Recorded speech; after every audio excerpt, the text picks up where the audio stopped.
You're listening to Glove Up or Shut Up on the Angry Marks Podcast Network.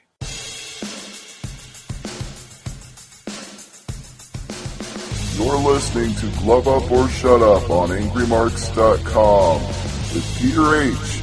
and Stevie J. Find them on Twitter at HardcoreCDN and at AngryMarks. And now, for all the news, reviews, and interviews in mixed martial arts, it's time for Glove Up or Shut Up from AngryMarks.com. And welcome everybody to another episode of Glove Up or Shut Up right here on AngryMarks.com. My name is Peter H. I'm joined once again by my co-host from Omaha, Nebraska, Stevie J.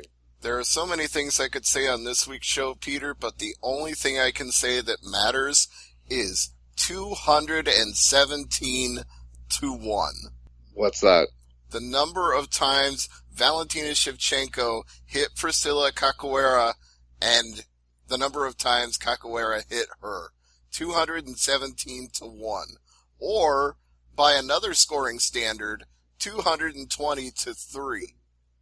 Jesus, that's an incredible stat. That's disturbing, to be perfectly honest. Even Dana White said, "I never want to see that again," quote unquote. Yeah, we've got an international episode for you this week. We're going to review a show in Brazil. We're going to preview a show from Australia, and it's a Canadian and an American on the show. So there you go. Indeed. But the main event of this card in Belém was Lyoto Machida versus Eric Anders, which went to a somewhat controversial split decision, and it's your favorite kind, Peter, the one where the scorecards are all over the map. We have 48-47 for Machida, 48-47 for Anders, and 49-46 for Machida. That one, a little questionable. I had a 48-47 for Machida, but I will preface that by saying I could easily make it for Anders. It was a coin flip fight, 48-47 in my opinion. 49-46, pardon my French, fuck no. No. In fact, as you already alluded to, there were two rounds that could have been toss-ups and could have gone to either man. One round in particular, Machida was probably doing better until the last 10 seconds, and then Anders just started wailing on him. But it had been such a nothing round to that point that if you scored for Machida because he was, quote, winning for the majority of that round, I guess I can understand. But it's either way. You've got maybe 3 definitive rounds and 2 toss-up rounds. So, to me, they lean more towards Machida at the start and the end, Anders in the middle. But again, you could flip one of those rounds, maybe 2 of them. I think Anders learned a lot here. I wouldn't flip 2. What? Go ahead. Anders learned a lot here. I think this was definitely the kind of fight Eric Anders needs to get to the next level. Mm-hmm. That's sort of the problem, though, is Lyoto Machida gains nothing from this because he's a former champion. He's at the tail end of his career. Eric Anders needed this win more than Lyoto Machida did. It's great for the hometown fans who came out to see their man. It's not so great for a guy who just lost a split decision that arguably he won, but you could also argue it for Machida. It's just too damn close. Well, when it's this close and one guy needs it more than the other, it really doesn't do any favors to anybody. What about when I watched this fight, it stunk of hometown decision when I heard the 49-46. It's hard to not read it that way. You can break it down round by round scientifically, and you can make a case for Machida, but watching the fight, it's a little harder to do that. Again, 48-47, maybe. One thing I heard about this fight that I think accurately describes the problem is that we know Lyoto Machida has Machida karate. He has that unorthodox striking stance. He has a way of scoring on his opponents when they're not expecting him to make a move and hit them. So let's say you were scoring this by karate standards, and I'm not an expert, so you can correct me on this if you're listening and I don't explain it correctly. But in karate, you can score a point without doing physical damage. If you execute a successful strike and it's to the point of contact without the point of damage. So, on a karate point style system, there are times when you would have said, oh, Lyoto Machida won that round, he was scoring more points. But if you were talking about who actually did damage, then you would go with Eric Anders. So see, there's the problem, is maybe these judges were scoring it like a karate point fight. I don't know that, but maybe they were. Damned if I know. It's a fight that I think Anders shouldn't lose too much of a ranking perspective from, but well, he wasn't ranked, so it doesn't really cause a problem. Well, I think his next fight, he's going to have to be aggressive, and he's going to have, quote-unquote, a statement fight to get back to being on the cusp of being ranked. That's true. We say that sometimes we wish you poo-poo this every time, but there should be like maybe a 2 or 3 person list in certain categories for like on the bubble or on the cusp, where 2 or 3 guys are just about at that 15 or 14 level, but they're just not quite there. And Anders, with this loss, he's a step back, but his next fight, he comes back strong. He's right back at the bubble. Well, I've got news for you that you'll find intriguing based on what you just said. Okay. The ranking advisory that UFC sends out now lists, even though the official rankings don't list it, the advisory will list if a guy is on the bubble. Oh, good. Like, it'll say, so-and-so is number 20, with a win, they could move up to 15. Wow. Well, that's great. I mean, we've been talking about that on the show for weeks, hell, even months. Mm-hmm. Wow, that's awesome. Well, what's not awesome is the co-main event. Yeah, I think I didn't expect this to go all 3 rounds, that's for damn sure. Didn't do that. But the rear naked choke at 425... Well, that's not all 3 rounds, so not even close. No. And it really shouldn't have gone 2 rounds. It should have been stopped at the end of the first. Her corner should have thrown in the towel. Was this the fight with Yamasaki? Yes. Okay, because there's a lot of blowback on Yamasaki for this fight as well. Oh, Dana buried Mario Yamasaki deep. Undertaker grave deep beneath the earth. Triple H is like, damn, that guy's buried. Yeah, this is a epic burial on his part. I believe he said, we've seen some questionable decisions by Mario Yamasaki before, but nothing this bad. It's up there. It's in the top 3 or top 5 in recent memory. It's stop the fight. Well, you know what's even worse? For God's sake, stop the fight. You know what's really disgusting? And not just the fact that he didn't stop it, but that when Capoeira was tapping out, he didn't see it. She had to tap like 3 times before he broke up the rear naked choke. Watch the replay. If you're out of position, you're out of position, but if you're an experienced ref, you should never be out of position. Right. You should be circling around, checking both sides, making sure you've got the correct angle for the choke. Do you think the commissions take what Dana White and the MMA media, I guess you could say, if you want to extend the umbrella a little bit further, do you think they take that into consideration when they assign referees for certain fights? Almost certainly not, because that was one of the things that Dana was livid about. He said, this is out of our hands. We don't get to assign the referees. They don't have to listen to anything we say, and it's unfortunate when this happens.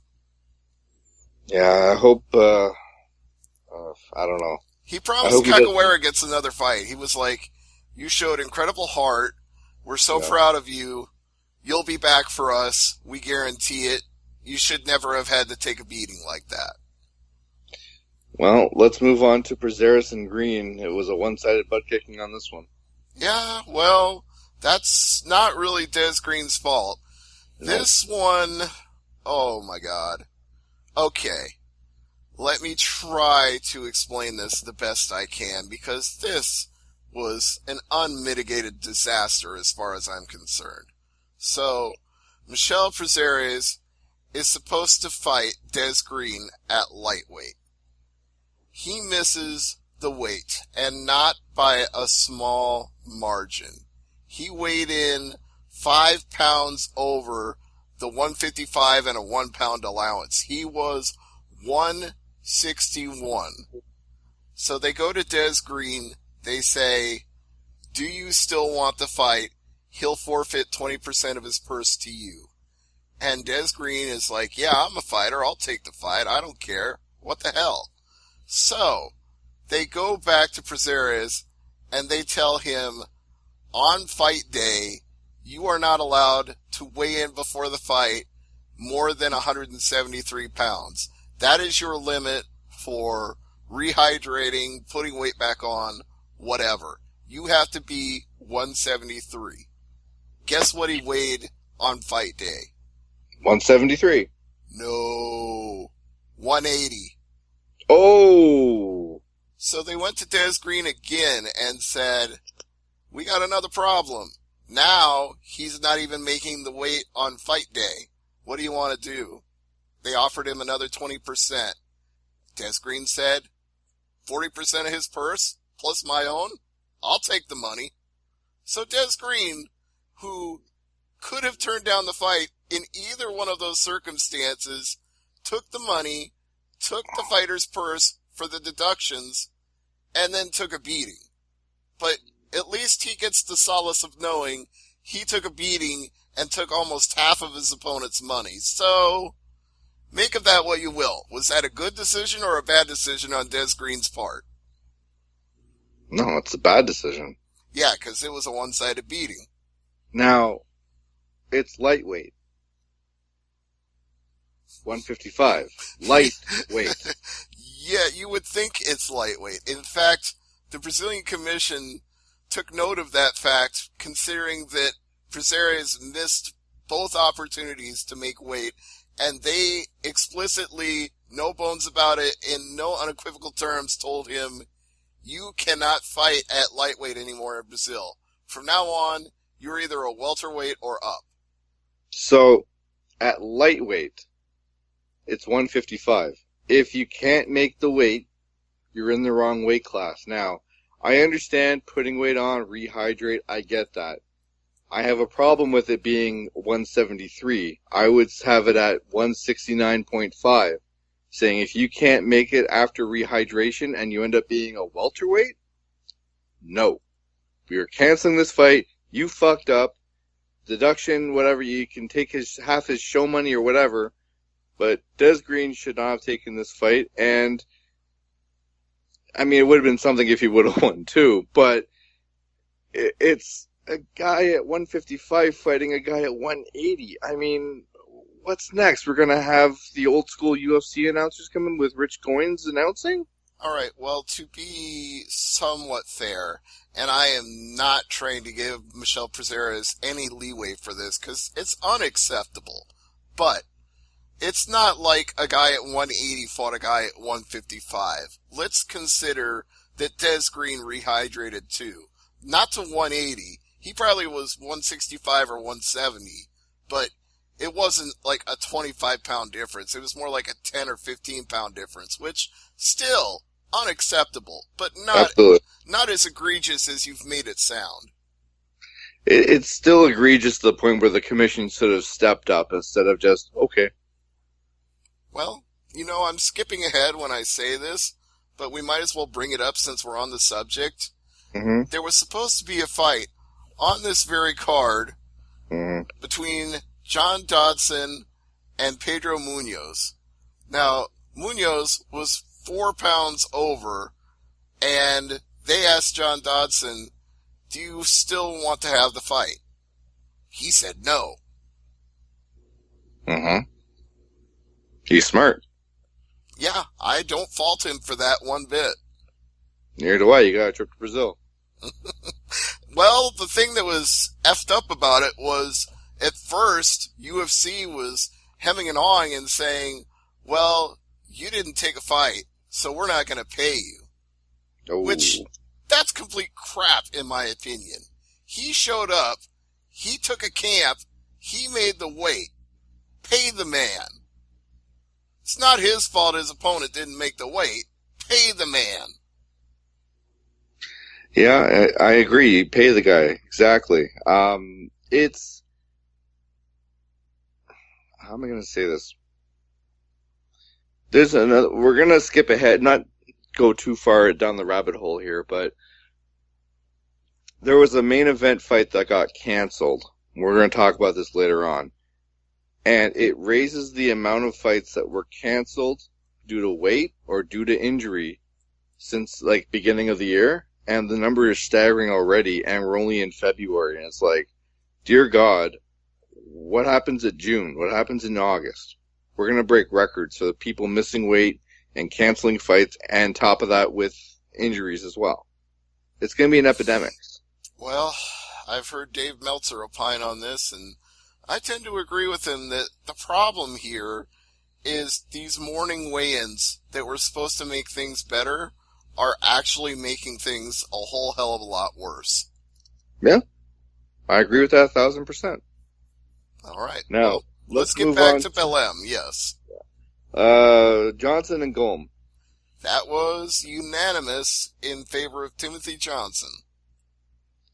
Marlon Vera, not even trying here against DeAndre. No, complete one-sided butt-kicking, much like Prazeres and Green.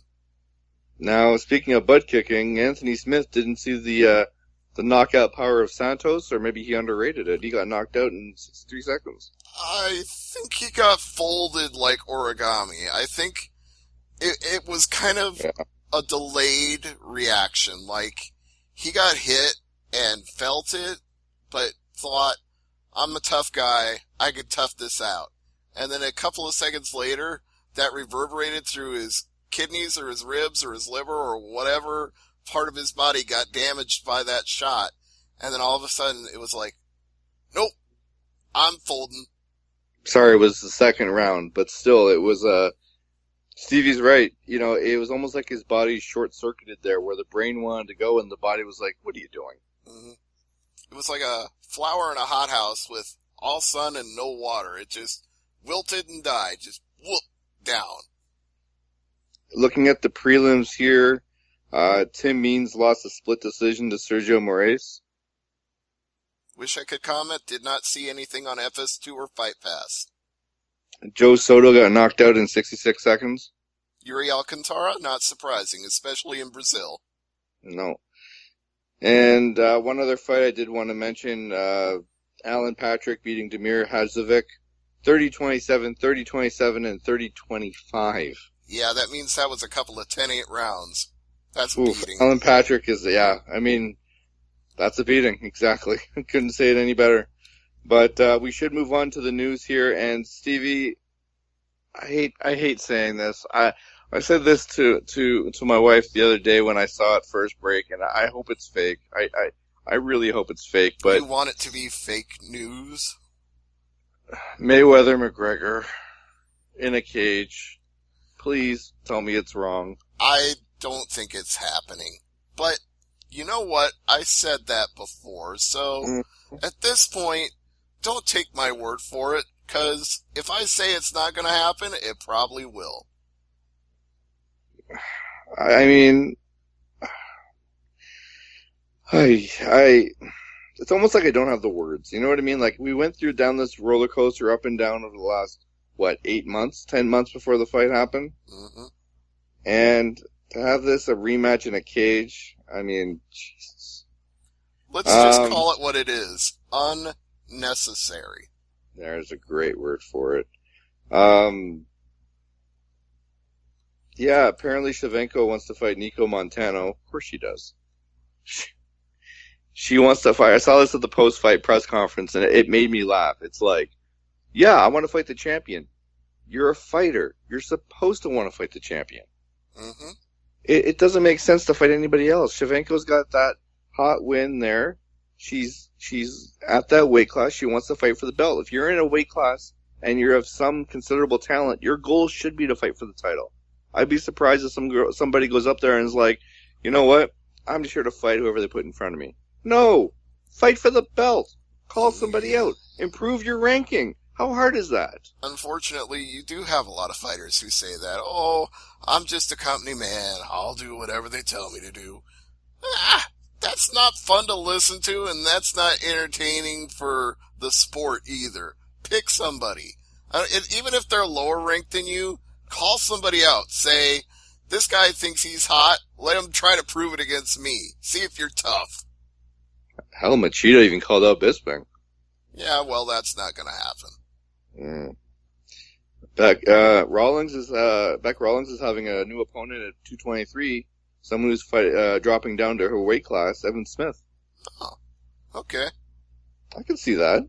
Yeah, I can see that too. That makes sense. Speaking of women fights that are very intriguing, Aspen Ladd and Leslie Smith. Oh, yeah, that's a good fight. I mean, I don't want to be a judge, but then again, that fight won't go to the judges. I don't think they're gonna. Well, if it does, it'd be like after a slobber knocker fight. Mm-hmm. Shevchenko's opponent. How do you say her last name again? I believe it's Capoeira, but I might be botching that. She tore both her meniscus and ACL. Yeah, well, after a savage beating like that, I'm not really shocked. I'm shocked, but not shocked. Yeah. She was doing anything in her power to get away from the onslaught that she was taking. She would have torn everything in her body to get away from that. Did you hear who's coming back to? Did you hear who's going to Bellator? I'm sure you're about to tell me. John Fitch. Well, considering whatever they're calling the World Series of Fighting these days, Professional Fighters League or whatever, yeah. I'm sure that's pretty much done for at this point. I haven't gotten a press release from them in so long, I forgot they existed. No offense. Now, this news broke a few days ago. Max Holloway is out of his fight against Frankie Edgar. And, yeah, UFC that's a mess. That card now needs to be on Fight Pass or free TV. It's gotten so bad, everyone's asking, well, who can we get on short notice? Everyone's tied up, and someone, I think it might have been Ariel Helwani, said maybe Diaz? Yeah, in fact, Diaz said, quote, I'll save your show. I'd love to do it. And Dana White rolled his eyes. You already talked about Dana rolling his eyes at things. Well, Dana literally did the eye roll for that one. I mean, if Diaz comes to save the day, I mean, it'd be a good idea, but... You and I were talking about old school cartoons off the air. Yeah. And the thought I had was, here I come to save the day! Yeah, exactly. I just don't know who at that weight class does he fight at 155 or 170?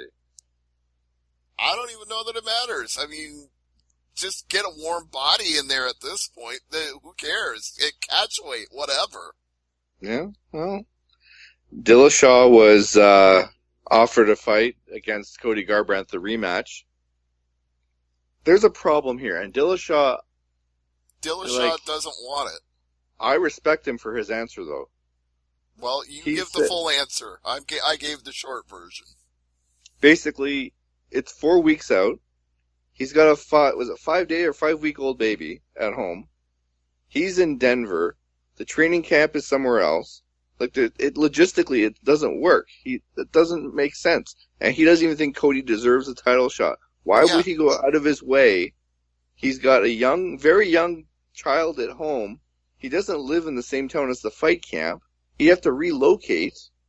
No, it doesn't make sense. I don't care if you throw $10 million in front of him. Put all the stuff about having a baby and everything else out of the picture and focus on just one thing in particular you said, which no person can disagree with.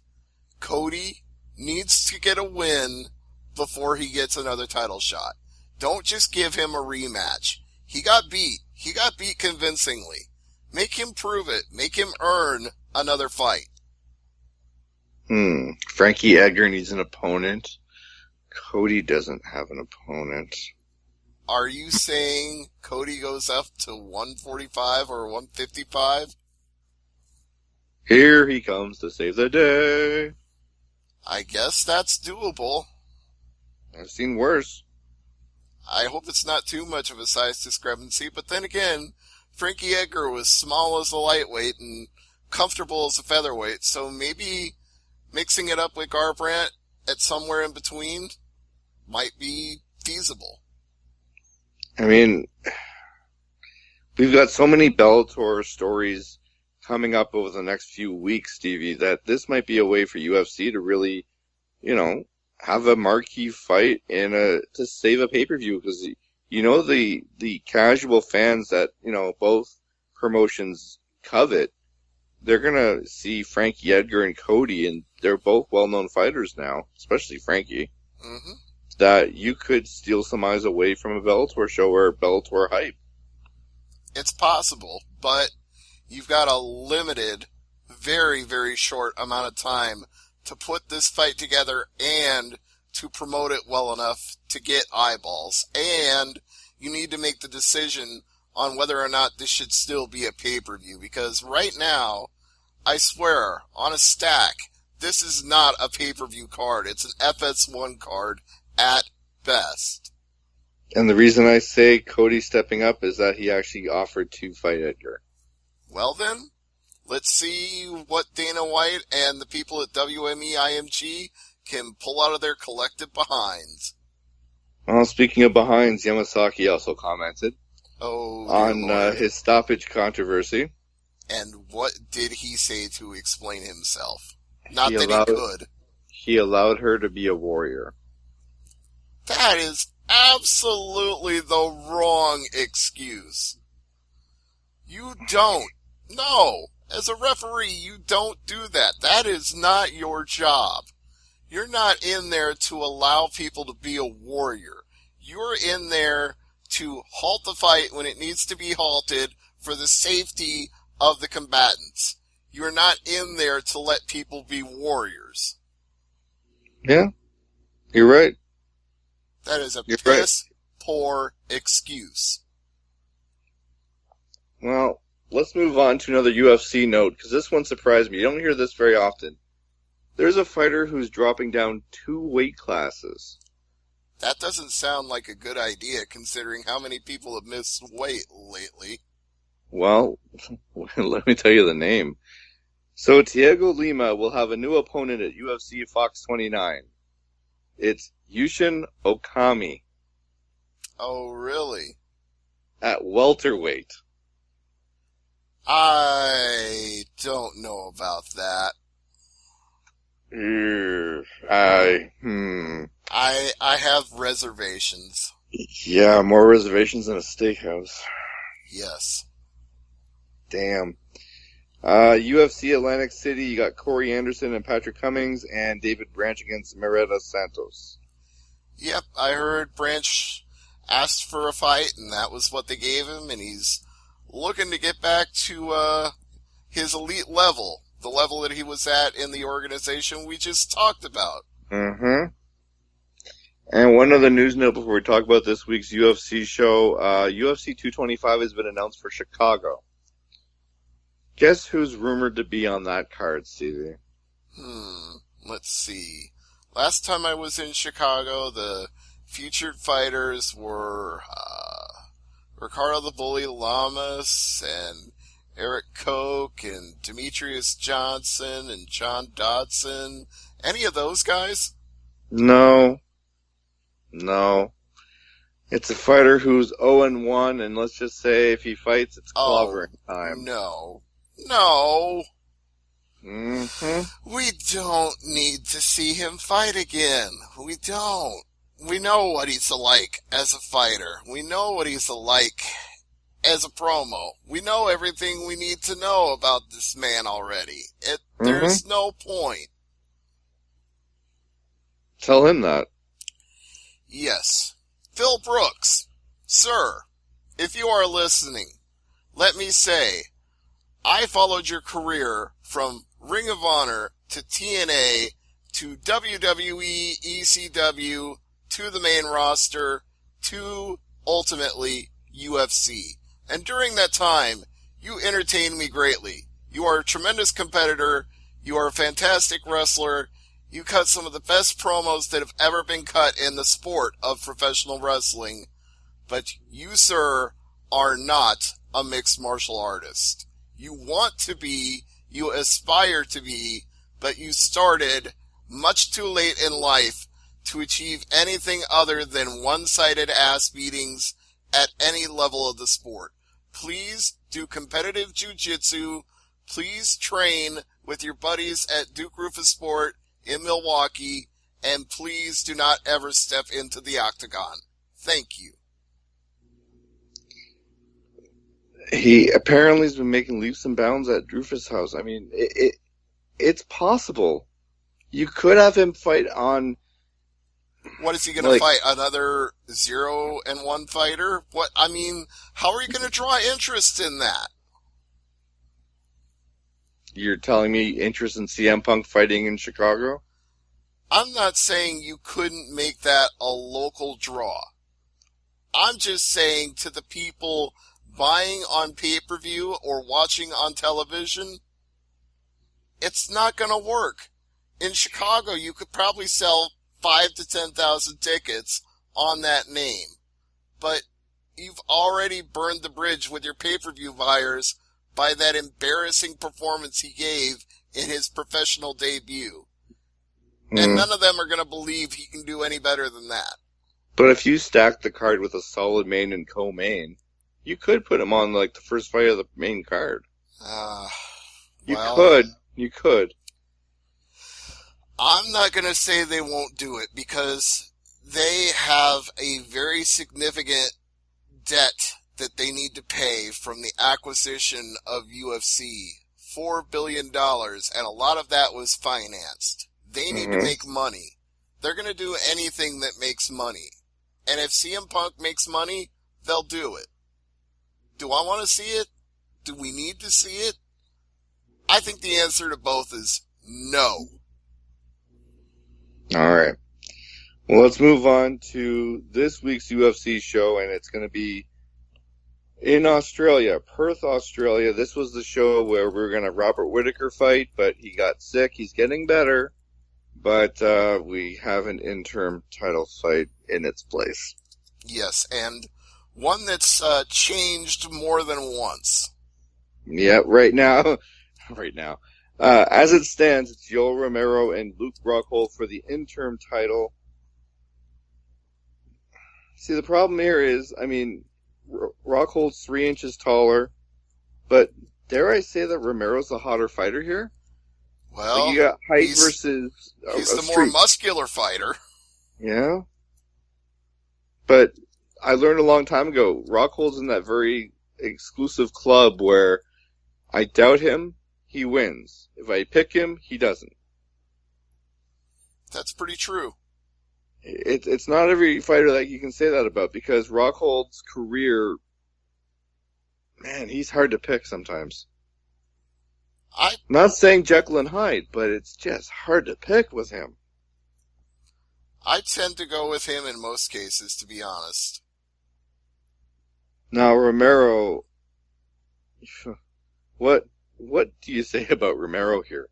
He is coming into a fight as a replacement opponent. I'm not even going to say house money, because it's an interim title fight. He is coming in with the mindset, this is the guy he's going to fight. Rockhold has to go from plan A to plan B. Based on that, I'm going to go with Romero winning here. I don't know. I mean, Romero, the problem is, this guy has gotten more breaks than a pool table. He's done things that fighters shouldn't do. He's failed tests and then got his way out of it with convenient excuses. And we've seen that when he's matched with the very elite of the sport, that he's not saying he isn't a great wrestler, because he is. And not saying he isn't built like a brick shithouse, because he is. But what I am saying is when all is said and done, and he had a chance to prove he was everything that he said he was, he got his lunch eaten by Robert Whittaker. Yeah. Yeah, you're right. I mean, but we're not talking Robert Whittaker. I know, but to me, I'm talking about Yoel Romero being elite. And I consider Luke Rockhold to be at that elite level, same as Robert Whittaker. I think they are legitimately the two best UFC fighters in their weight class right now. So, to me, Yoel Romero, he ain't that guy. He looks like $1 million. He's just an amazing wrestler and deserves all the accolades he ever got for it from the Olympics up to today. But let's just be realistic. 1, he's 40 years old. Mm-hmm. 2, he's built like a brick you-know-what, so that means he gasses out faster than other people. 3, Luke Rockhold doesn't generally gas out, has great technique, and can stifle any takedown anybody goes for.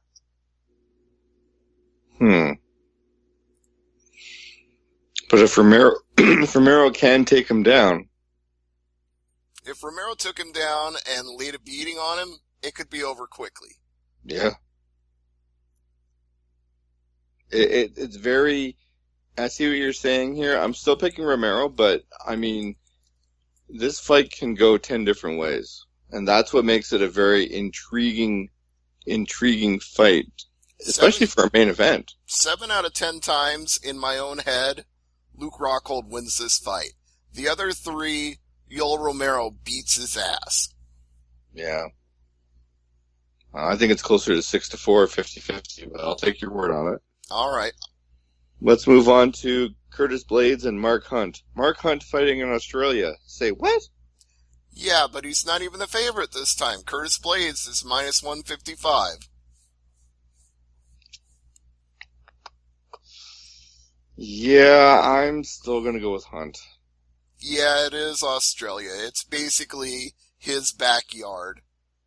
Yeah, I mean, we're not saying hometown decision here, but I learned a long time ago, don't pick against Hunt in Australia unless, like, you're 1,000% sure. Yeah, he fights a little differently when he's in Australia or New Zealand.